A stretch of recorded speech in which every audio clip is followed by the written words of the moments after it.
అయోధ్య రామాలయం విరాళాల చోరీ కేసులో ఇప్పటివరకు జరిగిన దర్యాప్తుపై నివేదికను సమర్పించాలని సిట్ను సుప్రీంకోర్టు ఆదేశించింది. విరాళాల చోరీ వ్యవహారంపై తగిన వివరణ ఇవ్వాలని శ్రీరామ జన్మభూమి తీర్థక్షేత్ర ట్రస్టుకు నోటీసులు జారీ చేసింది. రామాలయంలో భక్తులు సమర్పించిన కానుకల చోరీ వ్యవహారంపై సిబిఐ విచారణ కోరుతూ దాఖలైన పిటిషన్లపై CJI justice Suryakant, justice Joymalya Bagchi, justice V మోహన్తో కూడిన ధర్మాసనం విచారణ జరిపింది. రామాలయ వ్యవహారాలను పర్యవేక్షించే శ్రీరామ జన్మభూమి తీర్థక్షేత్ర ట్రస్ట్ ఆర్థిక లావాదేవీలపై ఆడిట్ నిర్వహించాలని పిటిషన్లో పేర్కొన్నారు.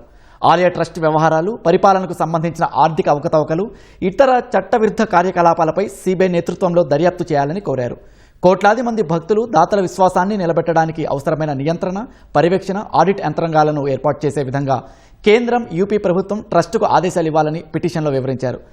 ఎఫ్ఐఆర్ లేదా సాధారణ క్రిమినల్ కేసు కూడా నమోదు చేయకుండానే సిట్ ఈ వ్యవహారంపై విచారణ ప్రారంభించిందని పిటిషనర్లు ఆక్షేపించారు.